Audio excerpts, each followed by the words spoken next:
Are you looking for a fun and affordable device that you can use to make calls, text people, occasionally check your mail, and take a few snaps?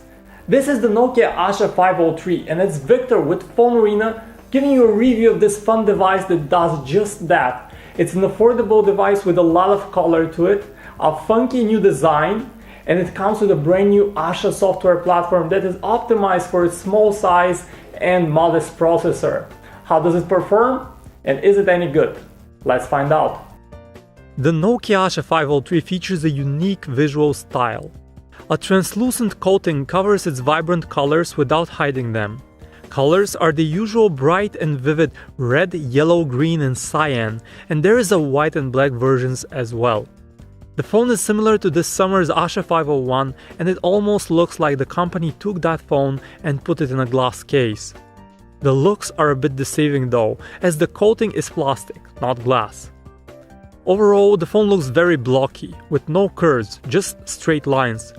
It's a chubby little thing, but also very compact, so that it fits easily in pockets and is easy to use with a single hand.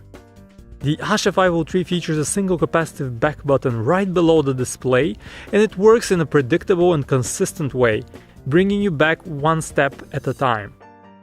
The handset also features a very clicky and easy to press lock key and volume rocker, fittingly positioned on the right. There's also a micro USB port and 3.5mm headset jack on top, and the loudspeaker is on its back. The Asha 503 features a 3-inch capacitive LCD display supporting 262K colors and not the full 16 million we're used to seeing on most smartphones nowadays. This makes color transitions less smooth, and with a very low resolution of 240 by 320 pixels, images look pixelized, not sharp. Viewing angles are also poor, and the image washes out nearly completely at more extreme angles. Brightness is also way below the average, and that makes the screen hard to read outdoors. Despite all the price considerations, we were underwhelmed by the screen of the Asha 503. The Asha 503 features the new Asha software platform, a much improved and modernized version of Nokia's Series 40 feature phone system, and it comes with a hugely swipe-dominated interface borrowed from the now cancelled MeGo operating system. Let's first clear up all confusion. The Asha 503 is not a smartphone, despite Nokia calling Asha devices smartphones. Technically, the company itself counts Ashas as feature phones, as they lack the apps and versatility of a smartphone, so the Asha 503, even though improved, is still only a feature phone. Nokia has optimized the platform hugely though, and the swipe gestures are used to navigate around the new fast lane interface. Swiping from the top brings a notification drop-down with quick toggles, and there is a contextual swipe from the bottom that works in most apps, bringing up relevant options for that particular application. Nokia also uses its glance screen feature, so you can see the time straight from the lock screen. While the earlier released Asha 501 impressed and surprised us with its extremely smooth performance, the 503 sadly is not all that lag-free, and there is an occasional slowdown and stutter.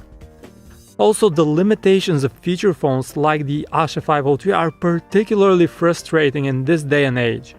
Instead of full-fledged apps, you get very basic Java-based applications that are hugely limited. A simple sync of your contacts to the cloud is impossible, and language support is trimmed down to just a few languages. Nokia has tried to compensate and actually offers a free Here Maps as a download. It's a nice touch as it comes with navigational directions and a nice search option, but still it's a bit on the slow side and falls short when compared to similar solutions on smartphones. Despite being a tiny device, the 3-inch Asha 503 has a very snappy and convenient on-screen keyboard that we typed on surprisingly accurately. It's a full QWERTY keyboard, even in portrait mode, and it's a joy for texters. The Asha 503 looks like a hugely underpowered device compared to even the cheapest smartphones. Unfortunately, even though the Asha software platform is optimized for such devices, it still feels slow. Navigating around the menu is mostly smooth, but when opening apps or trying to open images, the slowdown is very noticeable. Speaking of actual hardware, Nokia does not release any details about the processor, but all chances are we're looking at a 1 GHz single-core ARM11 based processor. The Asha 503 features 128 MB of RAM, double what the Asha 501, but still that's 4 times less than most Android competitors at this price point. There's no point in discussing gaming on this device. It only supports very basic Java games with a maximum size of 5 MB, way too insufficient for a quality gaming experience. Casual gamers and kids though will find some decent titles to kill time. The handset comes with around 170 MB of user-available internal storage, which is a very small allowance. Luckily, it can be expanded via microSD cards of up to 32 GB, and the phone ships with a 4 GB card in the box. Good news is the Asha 503 finally brings 3G connectivity to the series. It sounds better on paper than it works in real life though. The limited functionality of a feature phone combined with the small and not all that responsive screen makes it hard to put those faster speeds to good use. To access the web you have the Nokia Express browser. It is usable but not fast nor very enjoyable. The browser cannot render web pages properly and formatting is often broken. The phone also features single-channel Wi-Fi connectivity in Bluetooth 3.0, but there is no GPS. The Asha 503 comes with a 5-megapixel rear fixed-focus camera and there is no front-facing camera. We actually like the camera interface. It's a bit slow to open, but it's neatly optimized for the small display. You can bring it up by swiping from the bottom on the lock screen or by simply starting the camera app. Inside, a swipe to the side changes shooting modes from image stills to video to the actual gallery. A long tap brings up a menu where you can tweak flash settings, timer, add effects, select camera sounds and pick a resolution. The actual image quality is okay for the class but not great. Images could have been sharper, there could have been less color burn and dynamics could have been better. But colors are mostly natural and pleasing, and this is enough to get us content given the price. Video is disappointing though. The phone captures 480p footage, but recordings are skippy with a poor frame rate of around 17 frames per second, and the footage lacks detail and looks blurry. Moreover, recordings come with an annoying, almost constant crackling sound.